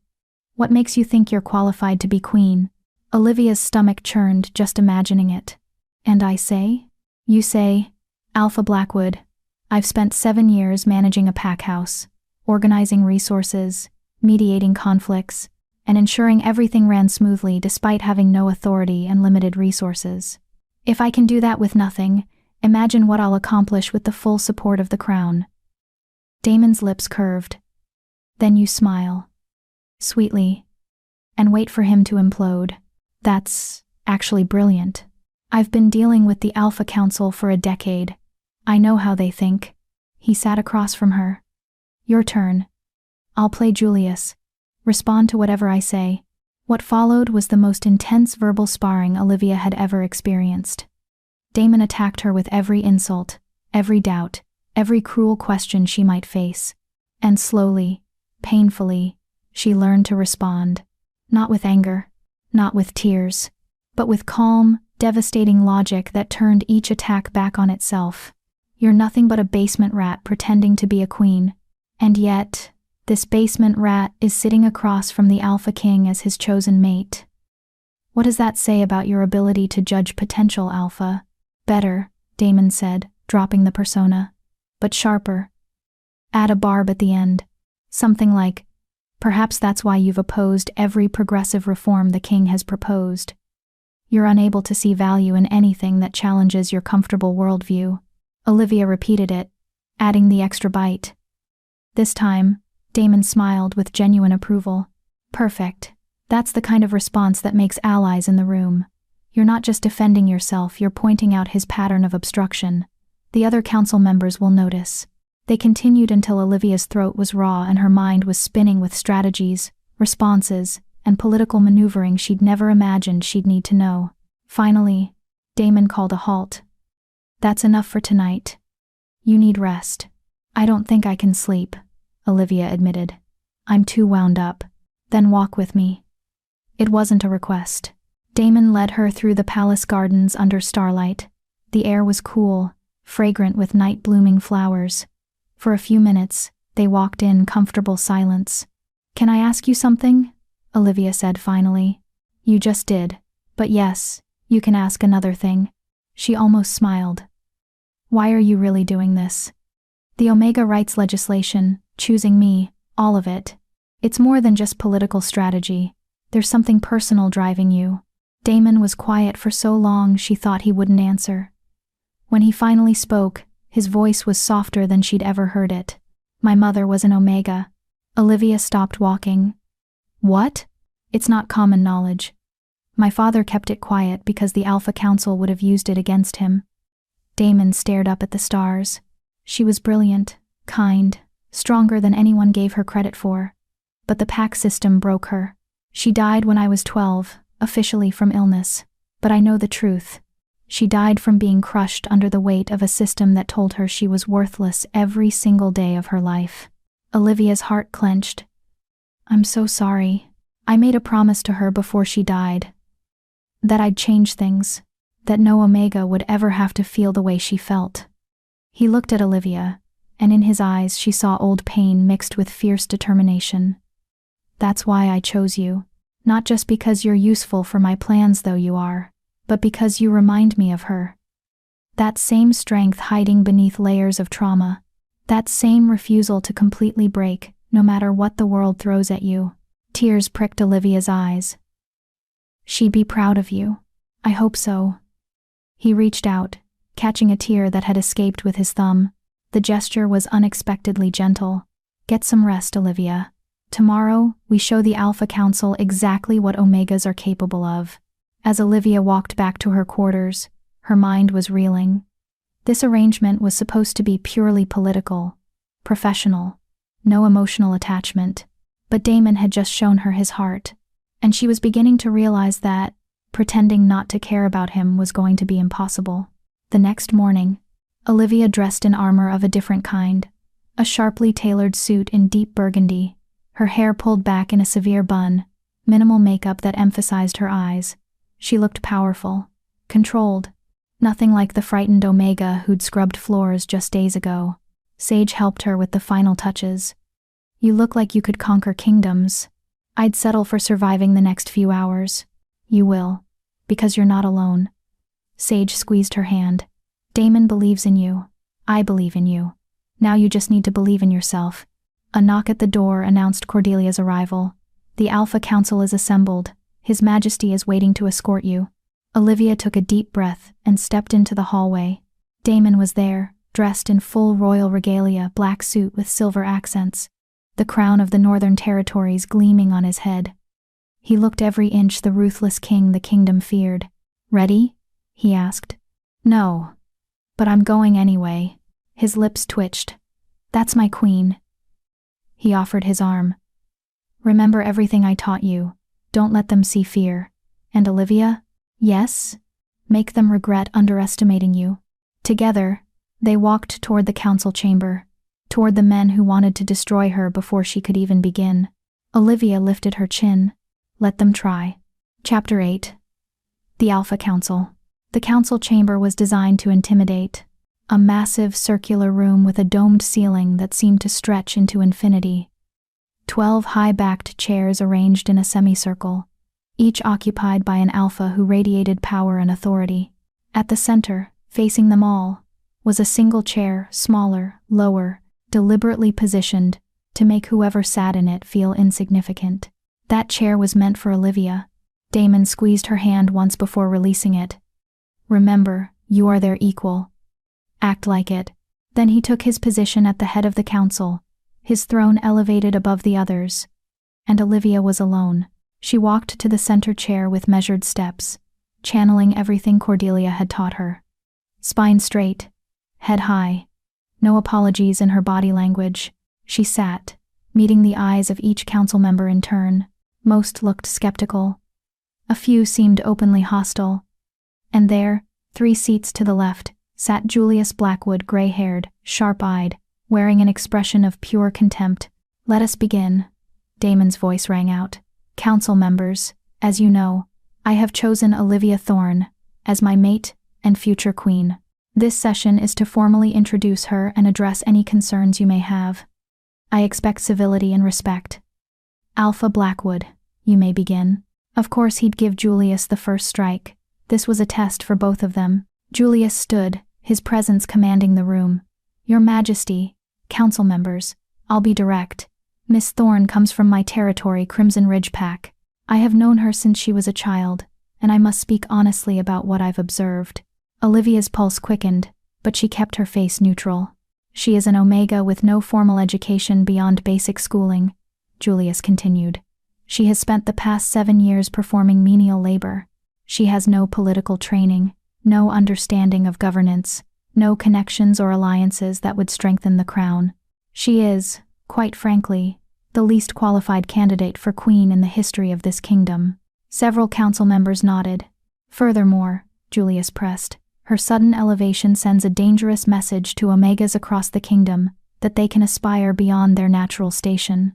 This will create instability, unrealistic expectations, and challenges to the pack hierarchy that has served us for centuries. Are you finished, Alpha Blackwood?" Damon's voice was ice. "Not quite, Your Majesty. I have one question for Miss Thorne." Julius turned his cold gaze on her. "Tell this council what makes you believe you're qualified to stand beside our king when you couldn't even earn a position above servant in your own pack." The room fell silent. Every eye turned to Olivia. This was it, the moment that would define everything. Olivia stood slowly, deliberately. She met Julius's gaze without flinching. "Alpha Blackwood, you're absolutely right about one thing. I have no formal political training. But let me ask you something. What does formal training teach you about governance?" Julius frowned. "Theory, strategy, law, history, the foundations of leadership." "Exactly, theory." Olivia took a step forward. I've spent 7 years living the reality that theory never addresses. I know what it's like when pack leaders abuse their authority because I've lived under that abuse. I know what it's like when resources are distributed unfairly because I've survived on table scraps. I know what it's like when voices are silenced because mine was silenced for 7 years. She turned, addressing the full council now. You ask what qualifies me to be queen? Experience. Real, lived experience of what life is like for the wolves you govern but never see. The Omega, cleaning your houses, the workers maintaining your territories, the people who keep your comfortable lives running while you debate theory in rooms like this. That's not qualification, that's victimhood. Julius snapped. No, Alpha Blackwood. Victimhood is when you let suffering define you. What I have is perspective. Olivia's voice grew stronger. And I'll tell you what else I have: 7 years of managing a pack house with no authority and limited resources. Do you know what that requires? Organization, conflict resolution, resource allocation, crisis management. All the skills you claim I lack, I've been practicing daily. I just did it without the title or the respect. A few council members exchanged glances. She was getting through to them. As for your concern about sending dangerous messages to Omegas, Olivia turned back to Julius. What's truly dangerous is telling half the kingdom's population that they're worthless based on biology. That's not stability. That's oppression. And oppression always, eventually, leads to revolt. Are you threatening us? Another council member, Alpha Theron, demanded. No. I'm stating historical fact. Every system built on inequality eventually collapses. His Majesty isn't trying to destroy the pack hierarchy, he's trying to save it by making it sustainable, by ensuring that every wolf, regardless of designation, has reason to support the kingdom rather than undermine it. Damon leaned forward slightly, and Olivia could see approval in his eyes. This is absurd, Julius sputtered. Your Majesty, you cannot seriously expect us to accept. Accept what? Alpha Blackwood? Olivia interrupted. Accept that an Omega can think, can speak, can lead? Because I'm standing here doing all three right now, and the only person who seems to have a problem with it is you. The room erupted in murmurs. Furthermore, Olivia continued, her voice cutting through the noise, you claim I couldn't earn a position above servant in Crimson Ridge Pack. Let me be clear about what that really means. Your wife, Margot, ensured I remained a servant because she understood something you apparently don't, that I'm a threat to comfortable prejudices. She kept me down not because I lacked ability, but because I had too much of it. Julius's face turned red. How dare you speak about my wife? I dare because I'm about to be your queen, and queens don't cower from inconvenient truths. Olivia took another step forward. You say my elevation sends a dangerous message. Good. It should. It should tell every Omega in this kingdom that their circumstances don't define their worth. That abuse and oppression aren't their fault. That there's hope for something better. She turned to address the full council once more. I'm not asking you to like me. I'm not asking you to approve of me. I'm telling you that I'm going to be your queen whether you accept it or not. And I'm going to use that position to fight for every wolf who's ever been told they don't matter. You can either work with me to create meaningful change, or you can oppose me and prove exactly why change is necessary. Silence. Then, from the far end of the semicircle, an older Alpha stood. Alpha, Katherine of the Western Territories. Her silver hair was braided like a crown, and her eyes were sharp with intelligence. Your Majesty, she addressed Damon. I would like to formally withdraw my objection to this match. Miss Thorne has demonstrated more political acumen in 5 minutes than some members of this council have shown in years. Another Alpha stood. I second that. This girl, excuse me, this woman has fire. Perhaps that's exactly what the crown needs. One by one, others began to stand. Not all of them. Julius remained seated, along with 3 others. But 7 of the 12 council members showed their support. It was a majority. Damon stood, and the room fell silent. The council has spoken. Olivia Thorne's position as my mate and future queen is hereby confirmed. Are there any other objections? Julius stood slowly. Your Majesty, this decision will haunt you. Mark my words, you cannot elevate trash and expect it to become treasure. Get out. Damon's voice was deadly quiet. Your Majesty. I said, get out. You've shown disrespect to your future queen. That's treason. Be grateful I'm only removing you from this session, and not from the council entirely. Damon's silver eyes blazed. Leave, now. Julius's jaw clenched, but he knew better than to argue further. He stormed from the chamber, and the doors slammed behind him with a thunderous boom. Damon descended from his throne and walked to Olivia. In front of the entire council, he took her hand and raised it to his lips, a gesture of respect that made several council members gasp. Well done, he murmured, low enough that only she could hear. You magnificent, terrifying woman. You just won a war without shedding a drop of blood. Olivia's knees were shaking, her heart pounding, but she managed to keep her voice steady. Did I? Yes. And now they all know you're not just my political strategy. You're a force to be reckoned with. As they walked out of the council chamber together, Olivia allowed herself one small, private smile. She'd faced the men who wanted to destroy her, and she'd won. Not bad for a basement rat. Chapter 9. The Wedding. The next 5 days passed in a whirlwind of preparation.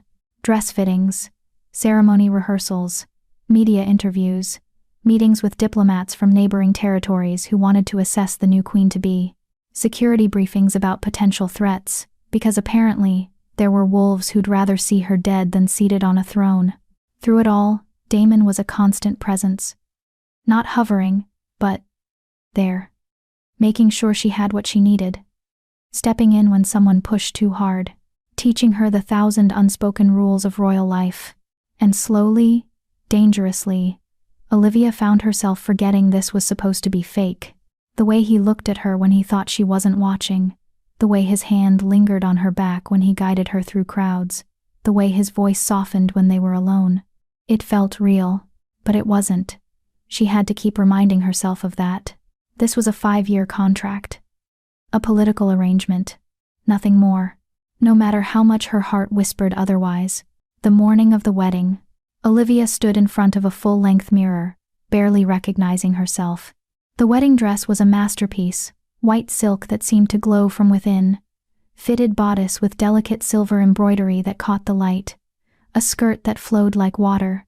Her hair was swept up in an intricate style woven with tiny diamonds. She looked like something from a fairy tale.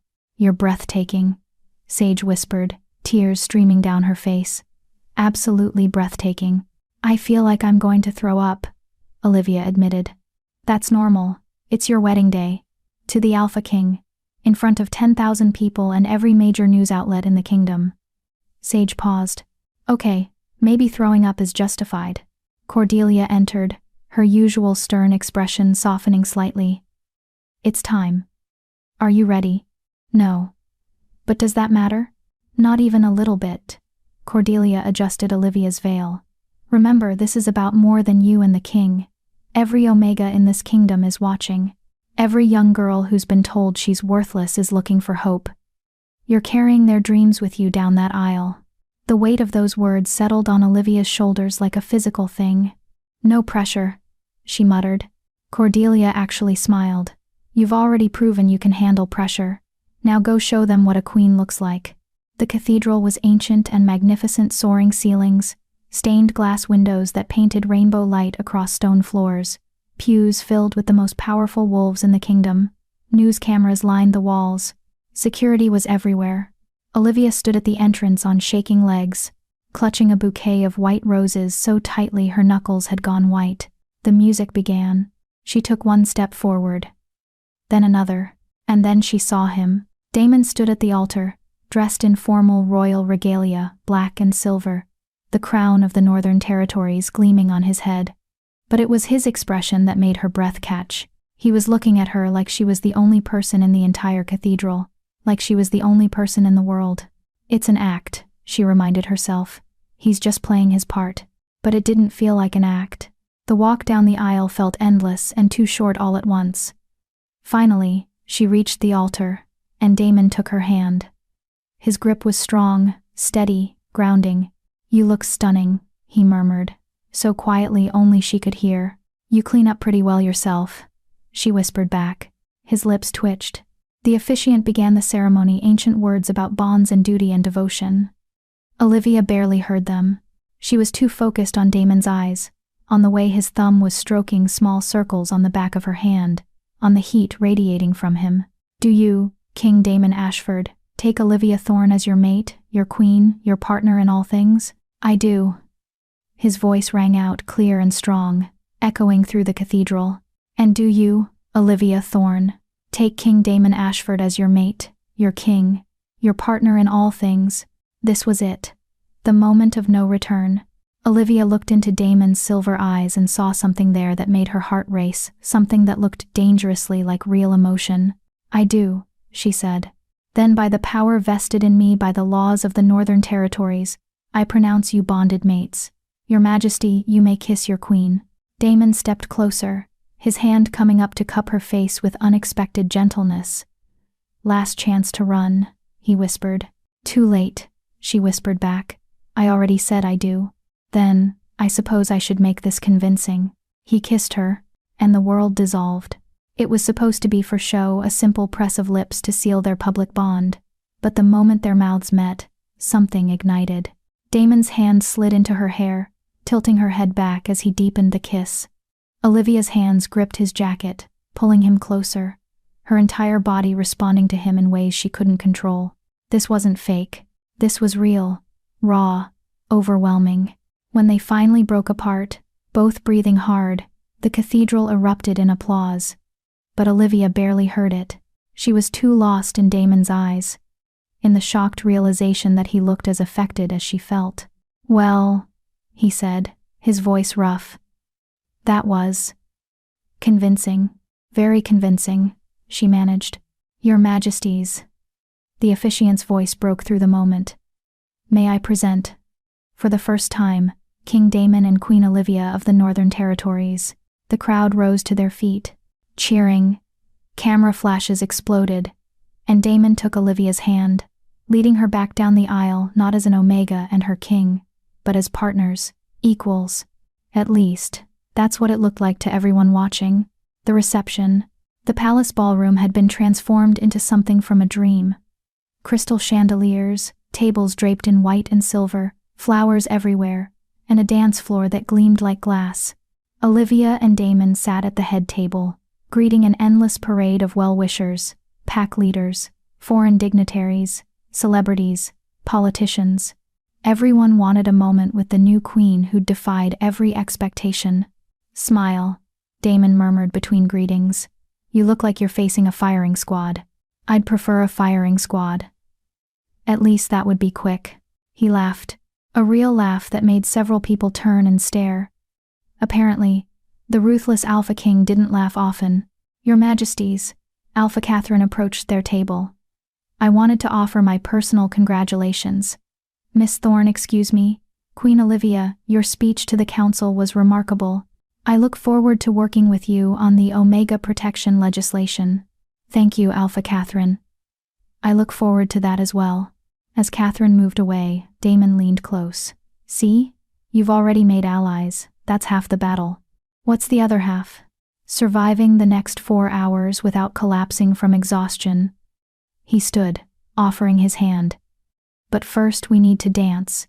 It's tradition. The first dance belongs to the royal couple. Olivia's stomach flipped. I don't know how to ballroom dance. I know. I'm going to teach you. Right now. In front of 10,000 people. It'll be romantic. His eyes glinted with mischief. You're enjoying this way too much. I really am. He led her to the dance floor as the music began, something slow and romantic that made Olivia's heart hammer against her ribs. Damon pulled her close, one hand at her waist, the other holding hers. Just follow my lead, he murmured. Trust me. And she did. They moved across the floor, and somehow Damon made it easy. When she stumbled, he caught her. When she forgot the steps, he guided her. And slowly, Olivia stopped thinking about the watching crowd, and just felt the strength of his arms, the warmth of his body, the way he held her like she was precious. You're doing this on purpose, she whispered. Doing what? Making it feel real. Making me forget this is all pretend. Something flickered across his face, something that looked almost like pain. Olivia. It's okay. She forced a smile. I understand. We're playing our parts. I just need to remember that. What if? He stopped, jaw tightening. Never mind. What if what? Nothing. Forget I said anything. But Olivia couldn't forget. Because for just a moment, she'd seen something in his eyes that looked like longing, like maybe he was having as much trouble remembering this was fake as she was. The song ended, and other couples joined them on the dance floor. Damon released her, and the loss of his touch felt like a physical ache. I need some air, Olivia said. Just for a minute. I'll come with you. No, stay. Greet your guests. I need a moment alone. Before he could argue, she fled to the balcony. The night air was cool against her flushed skin. Olivia leaned against the railing, trying to catch her breath, trying to calm her racing heart. This was supposed to be simple. A business arrangement. 5 years of pretending, then freedom. But somewhere between the council chamber and that altar, something had shifted. She'd started to care, to hope, to imagine what it might be like if this was real. And that was dangerous. Because Damon had been very clear this was a contract, not a love match. He didn't believe in true mates or real connections. He was using her to change the kingdom, and she was using him to escape her past. That was the deal. Beautiful night, isn't it? Olivia spun around. A woman stood in the shadows, tall, elegant, with platinum blonde hair and eyes like ice. She was stunning in a way that made Olivia feel plain and insignificant all over again. I'm sorry. I didn't realize anyone else was out here, Olivia said. I wanted to meet the new queen, away from the crowds. The woman stepped into the light, and Olivia saw she was wearing a dress that cost more than Olivia's entire former pack house. I'm Lady Seraphina Blackwood. Olivia's blood ran cold. Blackwood. As in, Julius Blackwood's niece. Yes. Seraphina smiled, but it didn't reach her eyes. I wanted to give you some advice. Omega to Omega. You're an Omega? One of the few who managed to rise in pack society through strategic alliances and careful planning. Unlike you, who stumbled into power through a text message. Her voice was sweet poison. So here's my advice, enjoy this while it lasts. Because it won't. Damon will tire of his little social experiment, and when he does, you'll be discarded like all the other temporary distractions. That's not. Did you really think he chose you for any reason other than political theater? Seraphina laughed softly. You're a symbol, darling. Nothing more. The moment you stop being useful, you'll learn exactly how ruthless the ruthless Alpha King can be. The words hit like physical blows because they echoed Olivia's own fears. Now, if you'll excuse me, Seraphina continued, I have guests to entertain. Oh, and Olivia? When this all falls apart, and it will, don't say I didn't warn you. She swept back into the ballroom, leaving Olivia alone with doubts that felt like they were drowning her. Was Seraphina right? Was she just a temporary symbol, doomed to be discarded when she'd served her purpose? The balcony door opened again. There you are. Damon stepped out, concern etched on his face. I saw Lady Seraphina leaving. What did she say to you? Nothing important. Olivia couldn't look at him. Just congratulations, Olivia. He moved closer, his hand tilting her chin up so she had to meet his eyes. I know that look. What did she really say? She said I'm a temporary distraction, that you'll discard me when I stop being useful. The words tumbled out before she could stop them. And the thing is, Damon, she's not wrong, is she? That's exactly what this is. A 5-year arrangement. I'm useful now, but eventually. Stop. His voice was fierce. Stop listening to poison from jealous people who want to see you fail. But she's right. She's not. Damon's hands framed her face, forcing her to focus on him. Yes, this started as an arrangement. Yes, I chose you for political reasons. But Olivia, somewhere between that first meeting and right now, something changed. You changed it. You walked into that council chamber and faced down the most powerful alphas in the kingdom without flinching. You stood on that altar and took vows that terrified you. You've been brave and brilliant, and so much stronger than anyone, including me, expected. That doesn't mean I don't want to discard you, The words came out raw, honest. That kiss wasn't for show. That dance wasn't for show. And the way I feel when I look at you sure as hell isn't for show. Olivia's breath caught. What are you saying? I'm saying I'm an idiot who thought I could keep this professional, who thought I could spend every day with you and not fall. He stopped, jaw clenching. Not fall what? Olivia whispered. For a long moment, Damon just stared at her, something vulnerable and terrified in his silver eyes. Then he did something that shocked her more than anything else that had happened that day. He stepped back. I'm sorry. I shouldn't have said that. This is your wedding night, and I'm making it complicated. Forget I said anything. Let's go back inside. Damon, please. Just, let's go back inside. He turned and walked back into the ballroom, leaving Olivia alone with a heart that was breaking and soaring at the same time. Because she'd heard what he didn't say. He was falling for her. And God's help her, she was falling for him too. This fake arrangement had just become very, very real. Chapter 10. The Truth. 3 months had passed since the wedding. 3 months of living in a beautiful lie that felt more real every single day. Olivia had thrown herself into her role as queen, with everything she had. She'd worked alongside Damon to draft the Omega protection legislation. She'd visited PACs across the territories, speaking with Omegas who'd suffered the same abuse she had, documenting their stories, building a case that even the most stubborn Alpha Council members couldn't ignore. She'd become exactly what Damon had hoped for, a symbol of change, a voice for the voiceless. But she'd also become something neither of them had planned for. She'd become his partner, his confidant, the person he sought out at the end of long days, the one whose opinion he valued above all others. And every day, the line between pretend and real grew thinner. They still maintained separate bedrooms, that was part of the contract. No true mating bond, no physical intimacy beyond what was required for public appearances.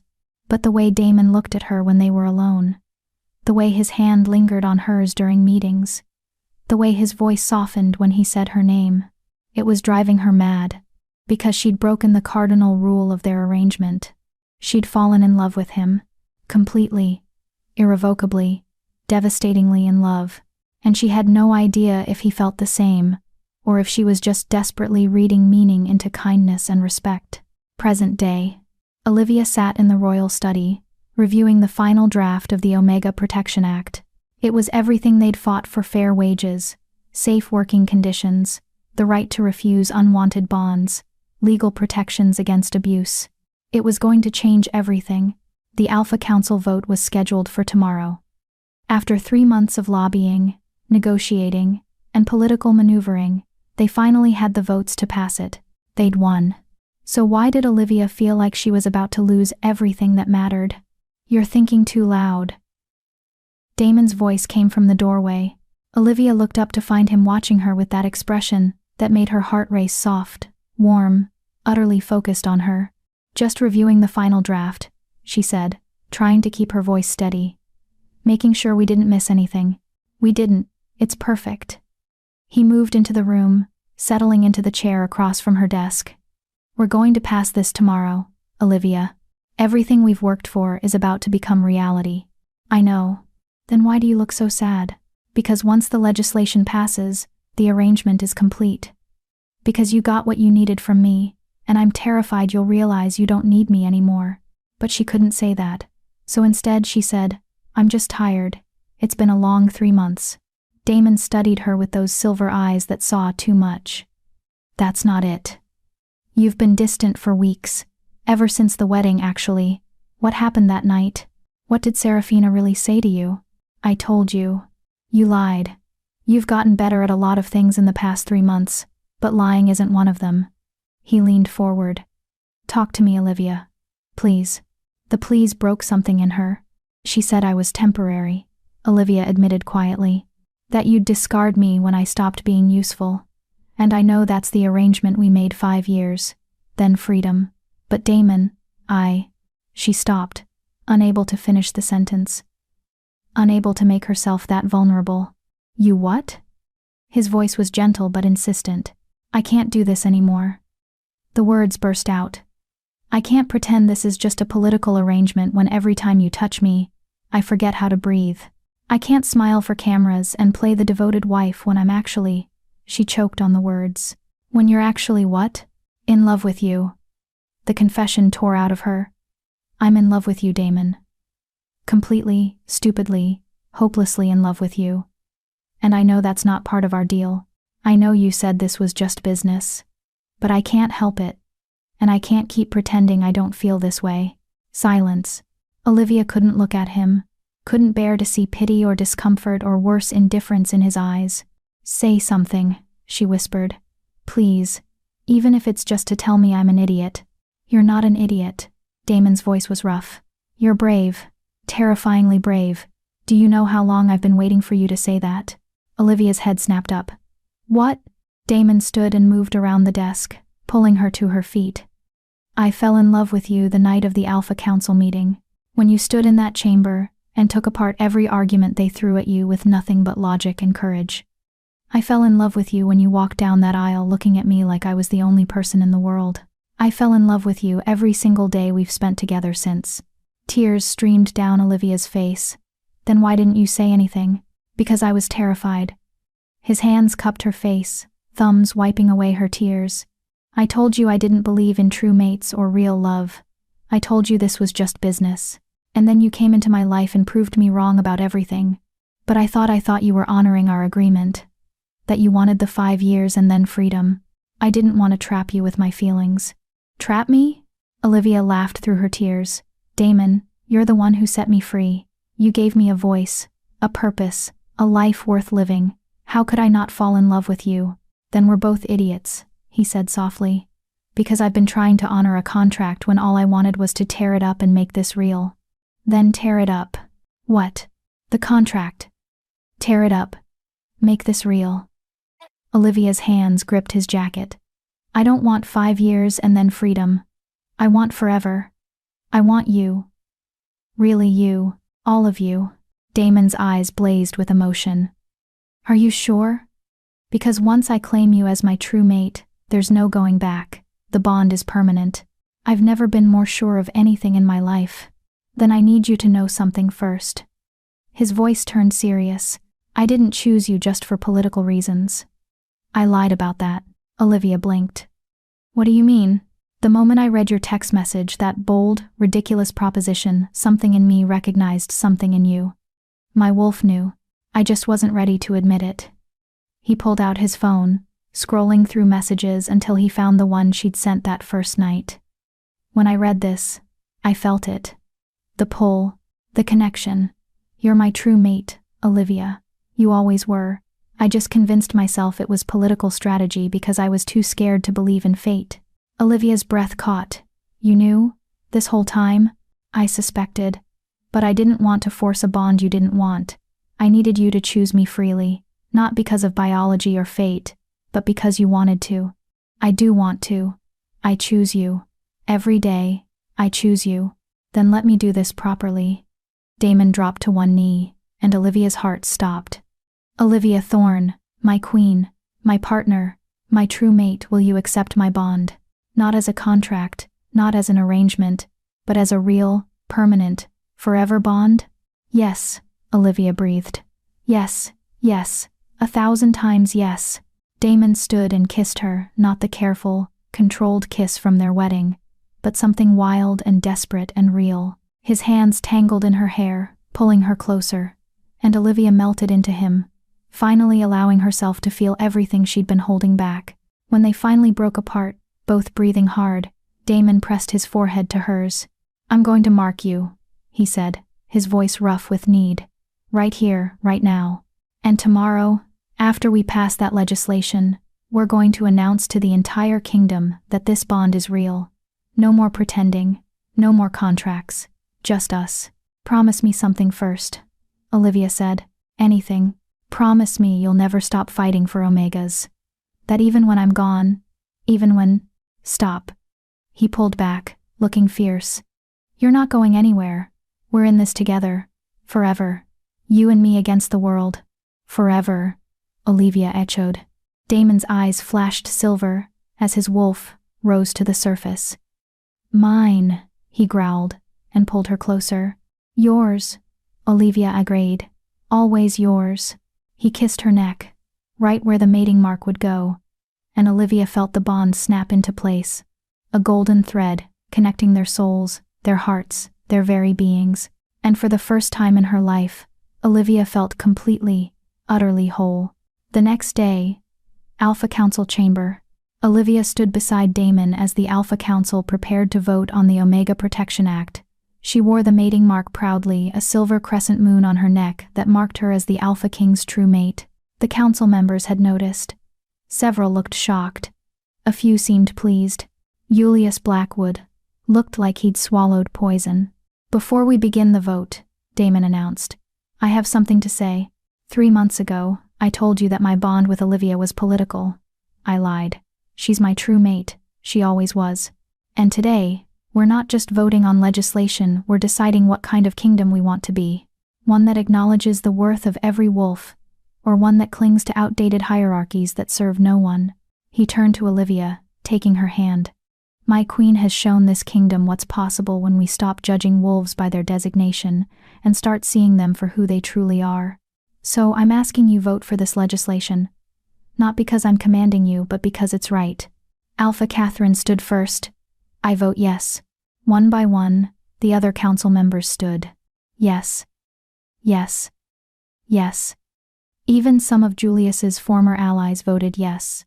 When it came to Julius, he remained seated, his face a mask of fury. I vote no. But it didn't matter. 10 votes yes. 2 votes no. The Omega Protection Act had passed. The chamber erupted in applause. Damon pulled Olivia into his arms, spinning her around as she laughed through happy tears. We did it, she breathed. No, Damon corrected, his eyes shining with love and pride. You did it. You changed the world, my queen. As news of the vote spread, celebrations broke out across the kingdom. Omegas danced in the streets. Pack houses that had been prisons became homes. And everywhere, wolves who'd been told they were worthless began to believe they mattered. 6 months later, Olivia stood on the palace balcony, looking out over the city she'd come to love. Behind her, she heard Damon's footsteps. There you are, he said, wrapping his arms around her waist and pulling her back against his chest. I've been looking everywhere for you. Just thinking, she said, leaning into his warmth. About how 6 months ago, I was scrubbing floors in a basement, and now I'm a queen who just gave a speech to the United Pack Summit about Omega rights. And you were magnificent, as always. He pressed a kiss to her marked neck, making her shiver. Though I have to say, I prefer you like this.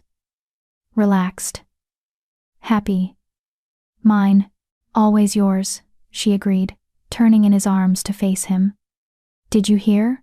Crimson Ridge Pack just appointed their first Omega to the Leadership Council. I did. Apparently, she's brilliant. Remind you of anyone? Olivia laughed. It's Sage, isn't it? It is. Your best friend is changing the pack that tried to break you both. There's poetry in that. There really is. Olivia sobered slightly. Damon, I need to tell you something. His expression turned concerned. What's wrong? Nothing's wrong. Everything's perfect, actually. Which is why I need to tell you.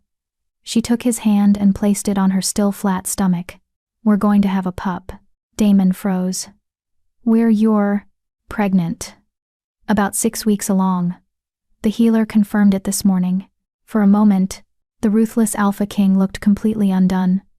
Then he swept her into his arms, spinning her around as he had the day the legislation passed, his laughter echoing across the balcony.